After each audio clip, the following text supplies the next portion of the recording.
First of all, I want to give a shout out to Golden Fox.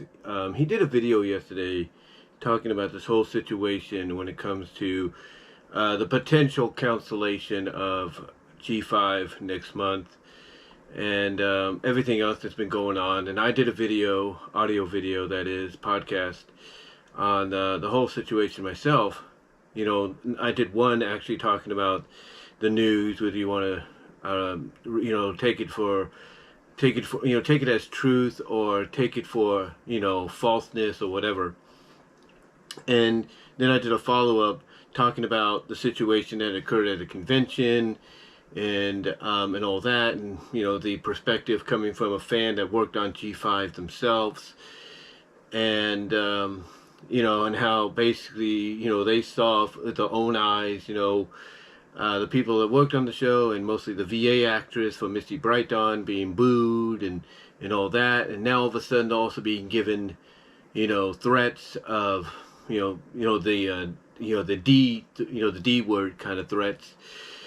And I got to give Golden Fox a lot of credit for coming out and just being a fan for as long as he was, speaking his mind and all that, and just saying enough is enough of this crap, And I have to agree with him, because enough is enough.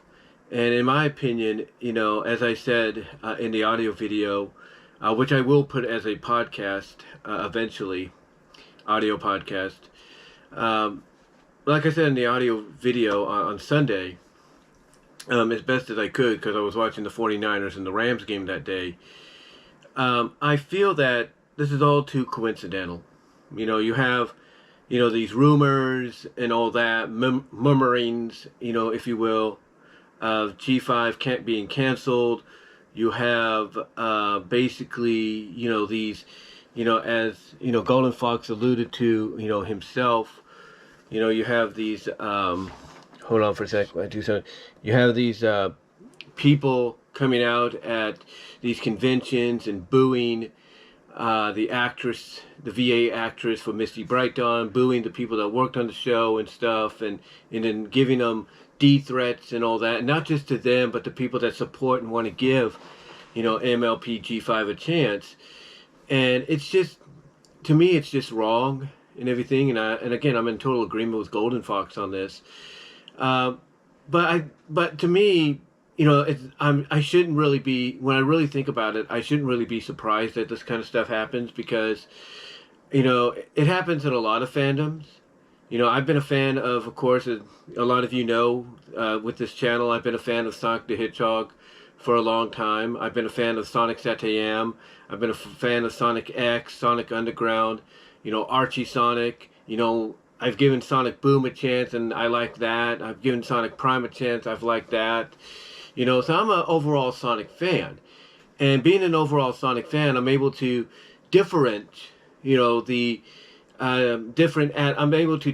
I'm able to see and separate the different adaptations and takes, on Sonic, including the movies. I'm able to kind of see the differences and where they're going with when it comes to them.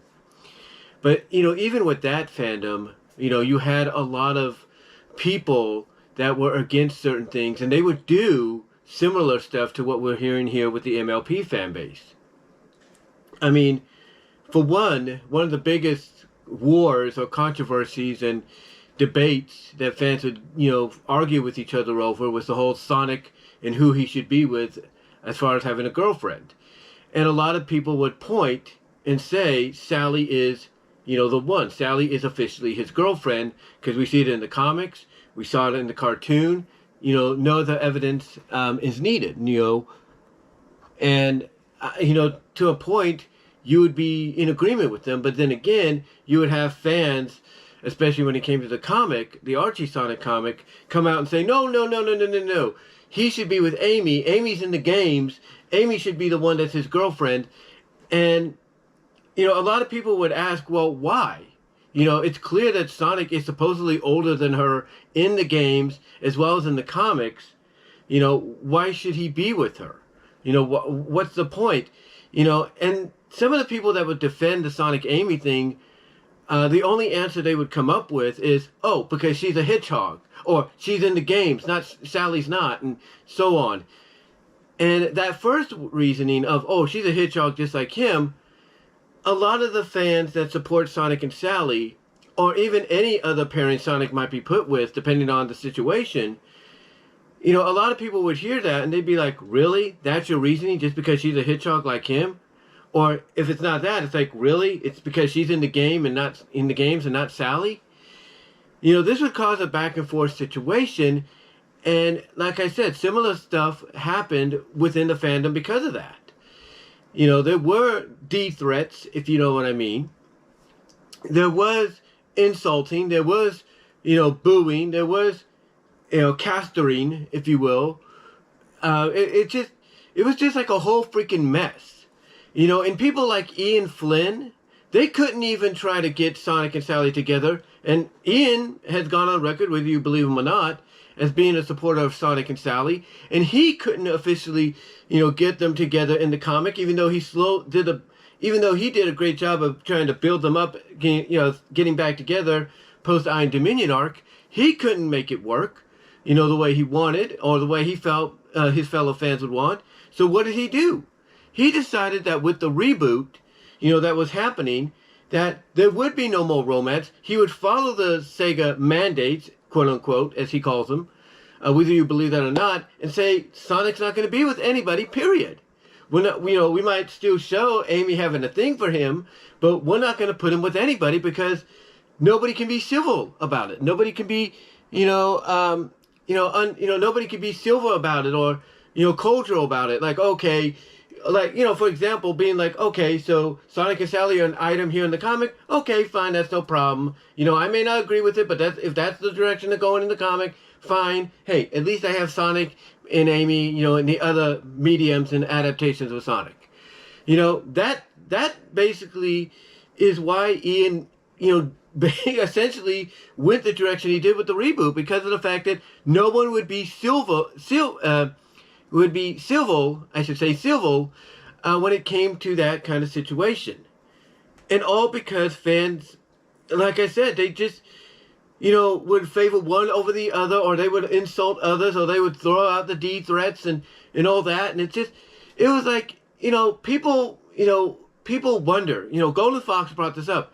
You know, he wonders, you know, is this what the fandom of MLP is coming to with what's going on? You know, the D threats and all that towards the actresses and the fans that support G5 and so on. You know, he's wondering if this is what the fandom is coming to, if you will. And again, the same thing could be said if you look back to the Sonic fandom. It's nothing new. It's nothing new. In fact, I even mentioned in the audio podcast I did back on Sunday, I think it was that one, that basically, when you look at IDW, when they had the license for some of the major Hasbro titles like Transformers, one of the spin-off books or one-shot books that they did as part of a series of one-shot books was their, I guess you could say, their version of What If, of Marvel's What if you will. Marvel used to do a series of what if stories of asking the question of what if Wolverine married Jean Grey? What if Black Cat, Felicia Hardy, married Peter Parker, Spider-Man instead of Mary Jane, and so on? You know, they would, you know, do, you know, these one-shot what if takes on what, you know, different scenarios, you know, playing out in different manners. You know, they wouldn't be canon to each other. They'd just be asking the question, what if? I mean, you have a freaking series on Disney Plus based on that concept of like, what if Peggy Carter, you know, got the super soldier serum instead of, you know, Steve Rogers, and so on. But basically getting back to what I was saying, basically I'm trying to find my train of thought again where I left off. I do apologize.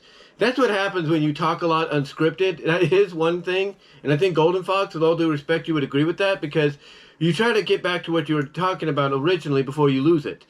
And the reason I brought that up is because IDW, like I said, when they had the when they had the licenses to the major Hasbro titles like Transformers and G.I. Joe and even My Little Pony, they would do these deviation books, which again was their answer to What If by Marvel.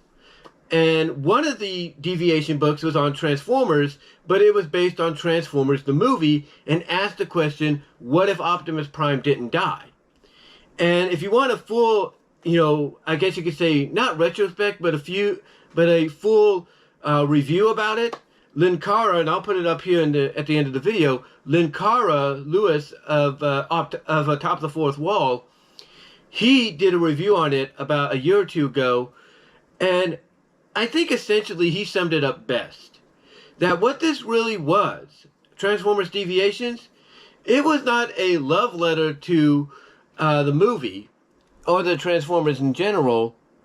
It wasn't a respectful what if take on, if this outcome would have happened instead in the movie instead of the original outcome. No, instead what it was, and again you can check out Linkara's review on it.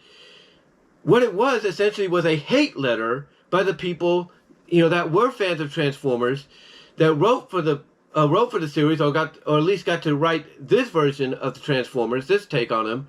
It was a hate letter, to essentially the season 3 cast that replaced the main cast from seasons 1 and 2.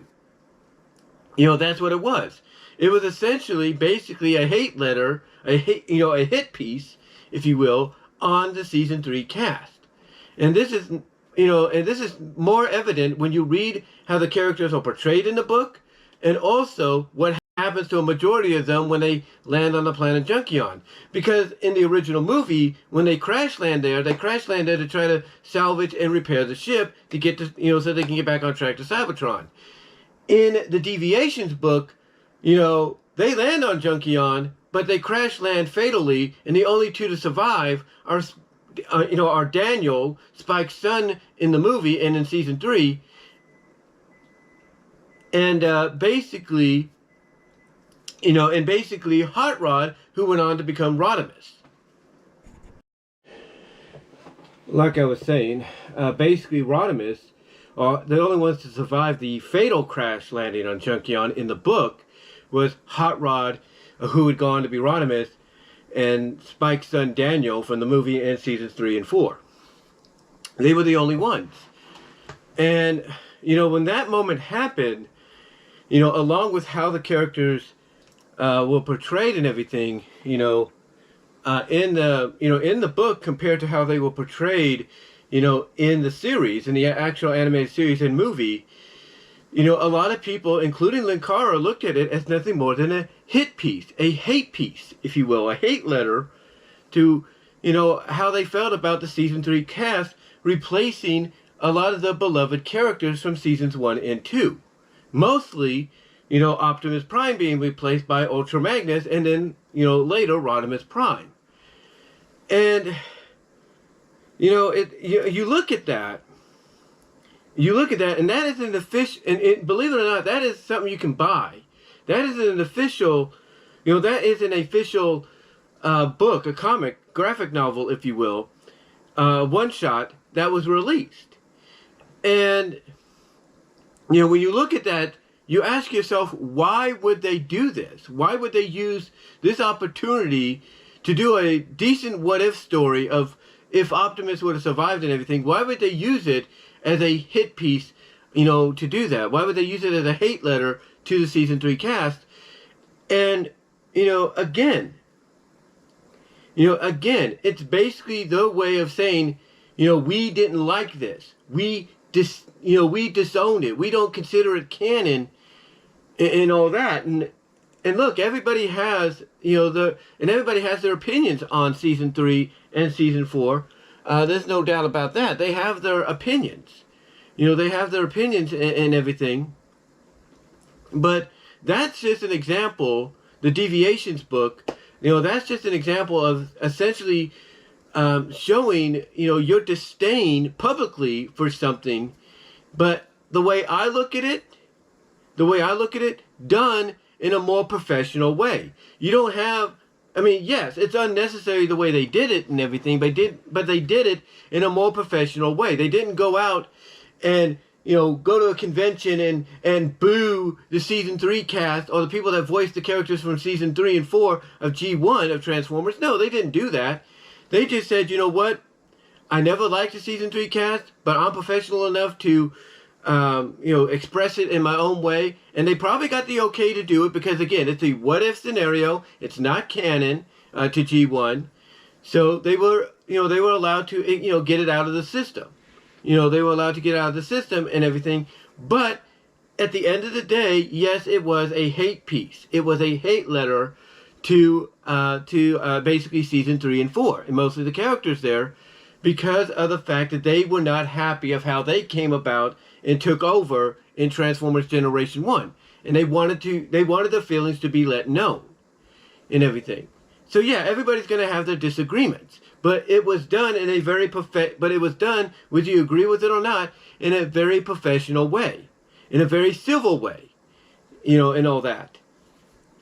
And when I look at someone like Ian Flynn doing what he did with the reboot when it came to the Sonic not having a girlfriend situation, again, it's because it's because basically nobody in the fandom could very civil, respectable, professional way, as fans, agree that, okay, Sonic has a girlfriend in the comics, that's fine, that's cool, he can have his girlfriend and everything, I'll just accept that as just an alternate version of Sonic, and that the real Sonic to me is with Amy and all that.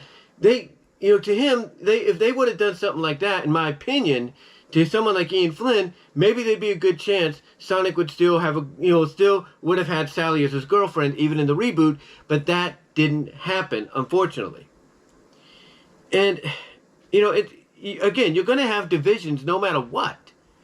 You're going to have divisions in all kinds of fandoms, no matter what. I mean, when G4 began, let's be honest, when G4 began, a lot of us, that became fans, we weren't too sure about it at first. I mean, I have said on constant occasions that as a fan myself, I did a video back in 2012, or maybe, around that time frame, saying I respect what the show is doing, but I'm not a brony. I'm not, at that level yet. But then, over time, like it did with people like Golden Fox by a year, and other people like Silver Quill, and, Thespio, Dalwilsonator, and even Josh Scorcher, Firebrand, and many others, Lightning Bliss, Eliora, the very notable fans, AC Racebest, Saberspark, over time it won them over. It won them over to the point that they have been able to make a semi-living, if not decent living, if not full living, making videos off of that and money as a result. And that's great. That is terrific, and all because MLP G4 won them over. And again, these are people that, let's be honest, like myself, weren't too keen or sure on whether or not this would be something for them until they started to see the episodes and the characters, personalities for themselves. I mean, I've gone on record in saying that the two characters voiced by the same actress, that being Tabitha St. Germain, won me over. That being Luna and Rarity. And the other thing that won me over too was the relationship between Rarity and Spike. And that too was a bit of a division, to the point that you would get D threats given, over that. Or people insulting others over the support of Spike and Rarity. The argument being, oh, Spike's a baby dragon. Oh, no, he's not. Yes, he is. And it's like, why can't you just respect one person's opinion instead of trying to make it about your own? That is why, people like Golden Fox are disappointed in how they see the fandom reacting. And this is why even people like Golden Fox and others, including myself, feel that this whole news of G5 being canceled in October is not true. And that it's all basically connected to this hatred, to this disdain other people have for G5, if not for the Brony and Pegasus, if not for the Brony and Pegasus community in general. Just like they have a disdain for the furry community. Yeah, we all know we all know about documented history, situations to where the furry community has been threatened, mentally through verbal abuse online, social media, and all that, but also physically. There was that one situation in Chicago years ago that happened that made the news. And all because people cannot respect that, hey, this person likes being a furry, likes dressing up as an anthropomorphic. As I was saying, first of all, my battery got overheated, so I had to, let it cool off.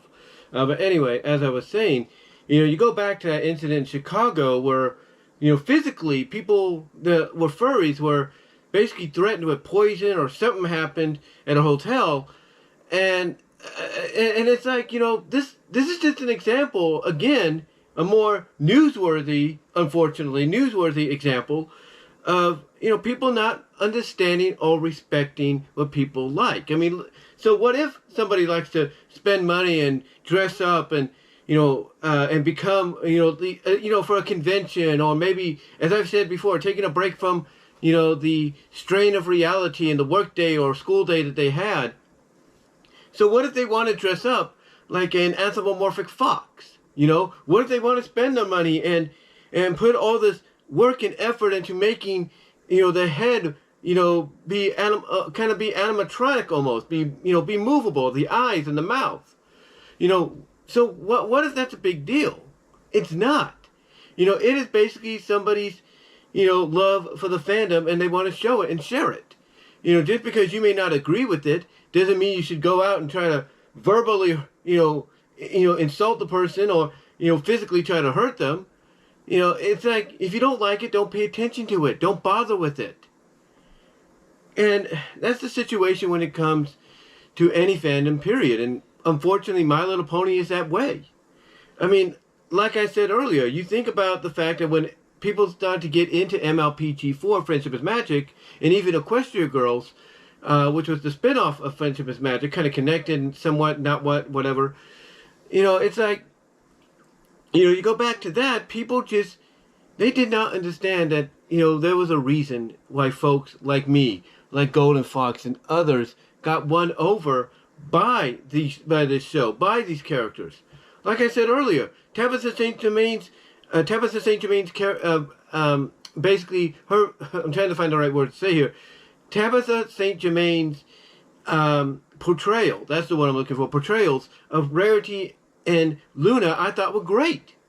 And because of that, it won me over to give this show a chance, and ever since then, I've been a fan. I mean, I wouldn't have spent the money I have from Rook or whatever and become the fan that I am. I wouldn't have spent the money on eBay to get, a Starlight Glimmer Build-A-Bear plush, if I wasn't a fan.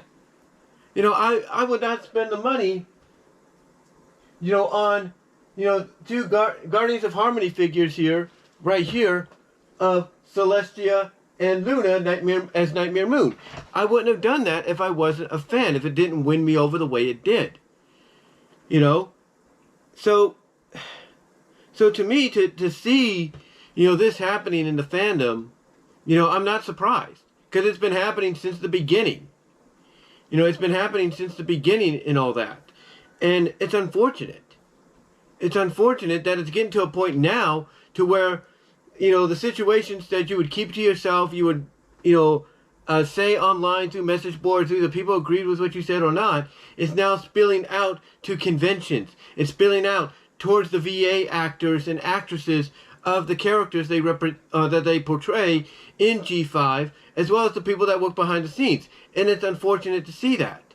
And this is why, that myself, and I believe, in my opinion, Golden Fox probably feels that there's something, connecting between, what happened at the conventions recently with all these things and the D threats being thrown around, to the fans that like G5 and even to the people that worked on G5.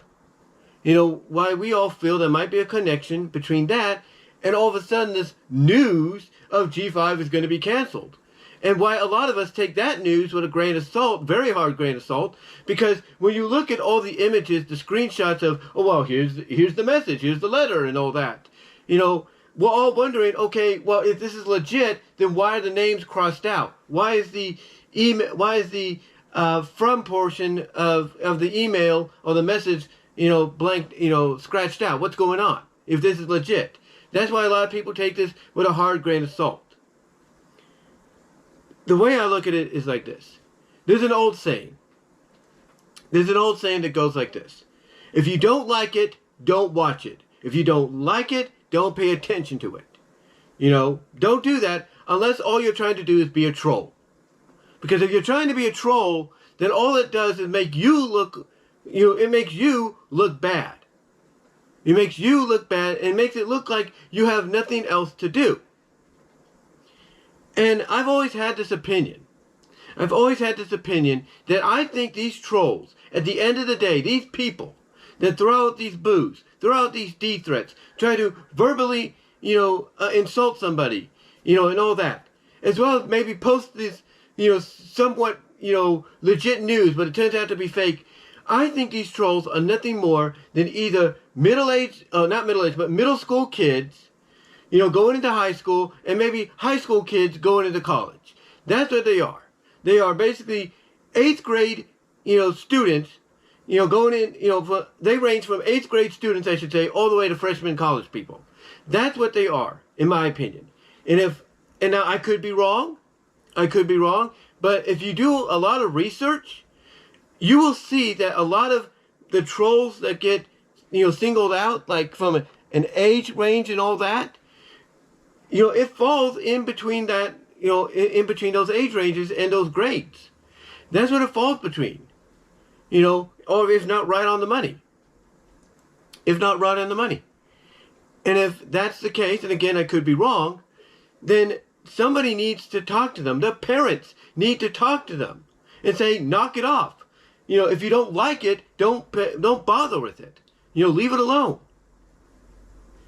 But again, I'm not too sure. And neither is anybody else.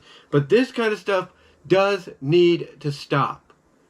You need to be respectful of other people's likes and dislikes. You shouldn't have to go out and try to boo, anybody off the stage that, basically takes time away from their personal life to go and communicate with fans and talk to fans and let fans get to know them better just because you don't like, what they do. Just because you don't like the fact that they voice a character in a show you feel is not the show you want. G4, at the end of the day, no one is ever going to top it. Let's be honest. No one is ever going to top what G4 has done. Nobody. Nobody's ever going to top that. Nobody is ever going to surpass that. You might have close contenders, but no one's ever going to get to that level they did. Not even G5, but G5 is doing their damnedest to at least continue the legacy as best as they could. They're trying to have that connection between both generations so that the older fans, so that the older fans of G4 can, appreciate and understand G5 a little bit more and a lot better and see that connection. They are doing what they can. All right, they're doing what they can, and people also need to remember that they are limited by what they can utilize. For some odd reason, Discovery has the rights to a lot of the stuff they need to help make G5, truly, not on the same level, but on par or close to on par to G4 with its connections, from a continuity generational standpoint. They are limited because of that. They need to remember that it's not all the people's fault, running G5, that they can't have a true connection to G4. They are limited to what they can utilize because Discovery Family has the rights to a lot of what they need. And they can only get those rights if they pay a certain amount of money to Discovery to make it happen. So they got to remember they are limited because of stuff like that. And it's the same with any franchise. There are certain things, people want to see in adaptations, when animated series or movies are based on things like comics, certain comic events and stories. They want to see certain things, be brought in, but they can't because such and such is owned by such and such, and so on. I mean, there's a lot of fans of TMNT doing its different incarnations that wanted Ninjara back. And yeah, she's back somewhat, or coming back, or I don't know if she came back, or whatever, in the IDW TMNT, but fans wanted her back even before then. Fans wanted her incorporated into the original 90s cartoon. Fans wanted her back in any version of the TMNT, 2012 Nickelodeon, you know, what have you, 2003, 4Kids, you name it. They wanted her back, but because she was owned, you know, by other people that worked on the Archie TMNT at the time, and thus because of the ownership, they took her with them, and thus she appeared in other comics like Furlough, if you will. You know, it became impossible unless those people got royalties or payments for her to be utilized, to be licensed out for. You know, people have to remember, you know, things like this will happen, and that's what, and basically something similar to an extent happened with MLP. That's why G5 is doing what they can, as best as they can, with what they're limited with. Because Discovery has the rights to all the other things they need. They need to remember that. They do. But yeah, I am in agreement. This kind of stuff needs to stop. And if it is a bunch of young kids that are behind this, if not young college people, then they need to have their parents talk to them and put a stop to this. Have their parents sit them down and say, hey, if you don't like it, don't pay attention to it, leave it be. But that's all I can say, guys. Again, got to give a shout out to Golden Fox for the video he did. And guys, let me know what your thoughts are on what I've had to say in response. I will link Golden Fox video at the end here so you guys can check it out. But give me your thoughts down below. Also, like the video, ring the bell for notifications, subscribe to the channel. Also, check out my Teespring store. Link will be in the description at the bottom, as well as links to where you can find my content elsewhere from rumble.com, odyssey.com, deviantart.com at BVW1979, as well as all your favorite audio and video podcast affiliates. You know, I am on there as well. But guys, let me know what your thoughts are on what I had to say. And until then, I am out.